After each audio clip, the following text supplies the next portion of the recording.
So my presentation was on the smart grid, and like a regular grid, it's just smart. So disclaimer before getting into all of this, I wasn't able to find all the information to satisfy all the objectives. So that includes topics regarding thermodynamics as well as fluid dynamics as well as fuel systems. I also didn't necessarily see how these pertain to smart grids because there's not really an individual. A smart grid isn't an energy system in and of itself, so there isn't those thermodynamic or hydrodynamic properties that come with a smart grid, as well as the smart grid is a relatively new construct, so there isn't a lot of technical documents regarding the smart grid, and so it's hard to find those process control sort of documents. So with that being said, I sort of just used my intuition, how I think some of these systems would operate and how these systems would work, um, and how they pitch the smart grid as of now is kind of like, hey, we need to do this, and they pitch it like to consumers to how great it would be. So with that being said, I wasn't able to satisfy all the objectives along with the time that I spent on this. I still wasn't able to find those resources, so keep that in mind. So electricity can transform people's lives, not just economically, but socially. I like this quote because uh, we take it for granted, but imagine our life without electricity. Imagine the type of, it'd just be completely different. We couldn't even picture it because everything we do is driven by electricity and how we interact with each other, that social dynamic. And I kind of view the smart grid as a part two to this quote, I guess, how it can transform our lives once again, but not necessarily to the extent that electricity did initially, more so just, I guess, expanding on how it's already transformed our life. So, smart grid, what is it and who cares? So, in order to understand smart grid, it's kind of important to understand the old grid, I guess, if you want to call it the old grid, but it was built in the 1890s, so 120 years old. Uh, and some of those technologies are still in place. And when it was built in the 1890s, sort of like industrial control systems where they were just built to automate a process, the grid was just built to pump out power. The grid was just built to deliver power from where it was being generated to where it was needed.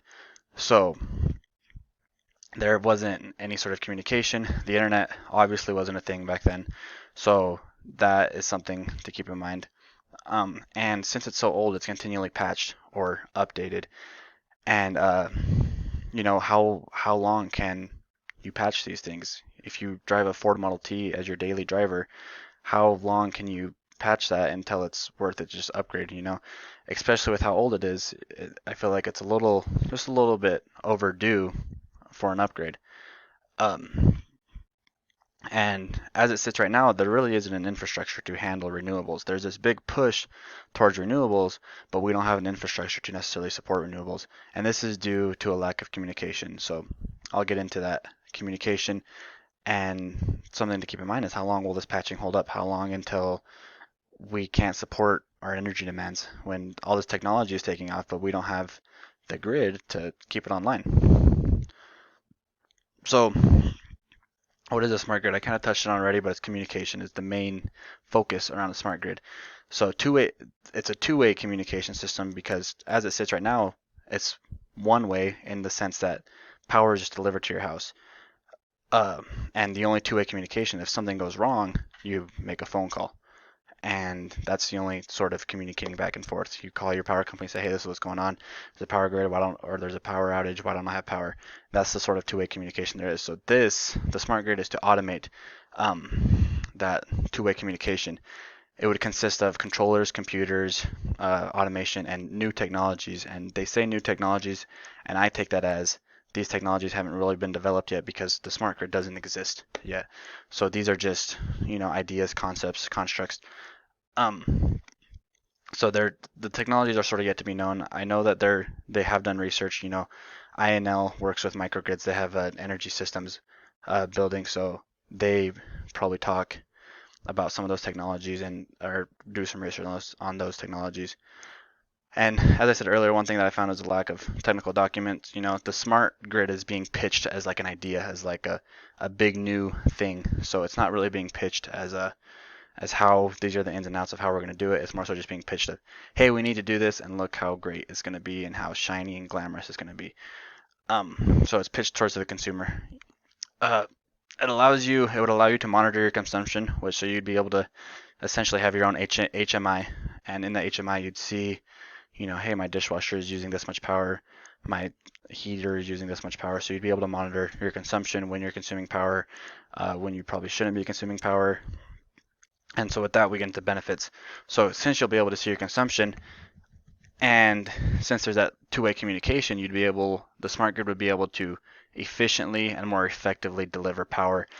There's estimates that it'd reduce power consumption up to 30%. And this is in part because most all of it is based around communication. Things would be able to talk back and forth. So hey, I need power for my dishwasher. It would reduce peak demand, which, you know, if you don't need your dishes washed immediately, you can set it to hey, in off hours, midnight, when the power is cheapest, wash my dishes. And that would reduce peak hours because everyone comes home and turns on their dishwashers. Instead, dishwashers would be going whenever power consumption is lowest. So that'd reduce the peak demand, which is when the demand is at its highest. Typically, more inefficient and more polluting sources of energy are put online. So if we can reduce that peak, then we maintain efficient power as well as clean power. Um, and it's more reliable, so quicker restoration of blackouts. If everything's communicating back and forth, you see where something goes wrong and you're able to capitalize on it. You're able to see what went wrong. You're able to isolate it as well so it doesn't expand, because as it sits right now, blackouts have a domino effect, and one blackout will lead to another blackout, will lead to another blackout. So there's a lot of benefits to this. Renewables, you know, as I said, the old grid doesn't really have the infrastructure for renewables. The wind isn't always blowing and the sun isn't always shining. So with that being said, when the wind is shining, or when the wind is blowing and the sun is shining, um, uh, and that power may not be being used. In California, for example, when the wind is at its peak, people are at work, so they're not utilizing that power. So with the system that communicates, you'd be able to use, hey, I want you only to wash my dishes when the sun is shining or when the wind is blowing. So you could have stuff kick on at night when the wind is blowing, and you can be using that power. So that's why it has that infrastructure to support renewables, because right now renewables don't really fit into the current system, and this way we would have a system where communication would allow renewables to fit easily into the whole system. It also provides security in terms of national security. So, because ours is so outdated, people are scared that, you know, someone could attack us, like Syria, and jobs. There's expected like 10 million or $10 billion to go into this. Integration and control. So since there wasn't very many fluid dynamic principles as well as thermodynamic principles, I talked a lot about integration, and that's more so with renewables.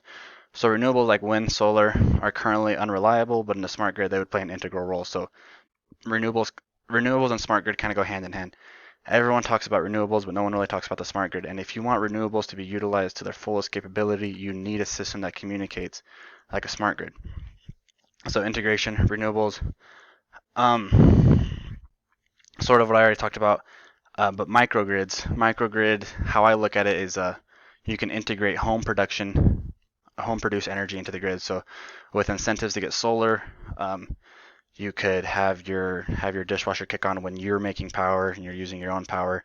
And if you're making power, you can pump it out to you can sell it to the grid, and then you can get a credit back or something like that. And I think that this is probably what it's going to happen because it doesn't require major funding. Microgrids also make it more resilient, because if one part goes out or one part goes dark, it's just that micro part of it. It's just that small area that is affected. Um, and you know, this could be communities, you know, neighborhoods. So you will almost essentially be self-sufficient in terms of you don't need so much of Idaho Falls Power can just provide a baseline, and then the community will their home produced power can make up the peaks and everything else. Um, Smart metering, this kind of gets into the process control of things. So this is actually a smart meter that they have in the UK, um, and it's essentially it's a more functional or convenient user interface of an HMI. You can see how much power you're consuming, the price of your power, and this would all be connected Bluetooth or Wi-Fi. So you'd have some sort of connection, and then all these individual devices will be communicating their information back to the HMI, essentially a SCADA. And then that SCADA will take all the information and that will pump it out to the suppliers and say, hey, this is how much power we're consuming, as well as give you an interface of how much, and then vice versa, you can see how much power is coming in as well as your information going out. Challenges. So what is stopping us from this great smart grid?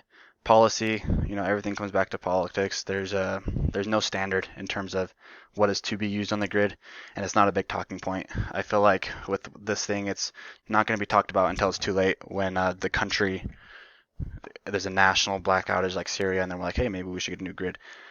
And also a phase out, because you can't just put a detour like on a road. It's not a construction project where you can just put a detour and just go around it for a while. We rely on the grid daily, so we'd have to phase out the old grid and phase in the new grid. And so that's why I think microgrids, because microgrids can kind of happen simultaneously. Funding, again, microgrids kind of address that issue of funding, because individual communities can fund projects, and then those projects could be tied into other small communities, and then eventually you have an entire grid. And then attacks, this is kind of a double-edged sword in terms of if everything's automated, one thing gets infected, and then that thing, smart home devices, if you buy a smart home device from a third party and they're not secure, then that could be infected, and then you can send that infection throughout your entire home, throughout the entire grid. So there has to be some sort of standard in terms of attacks. And if everything was standard, considering this is a national sort of issue, there should be a standard, and if that would also make it more resilient to attacks, because if there is some sort of standard, then everything can be secure and everything can be up to standard. And so those are the challenges holding us back. Thank you. I got a little quick at the end because I realized that I was talking more than I needed to. Reference. Thank you.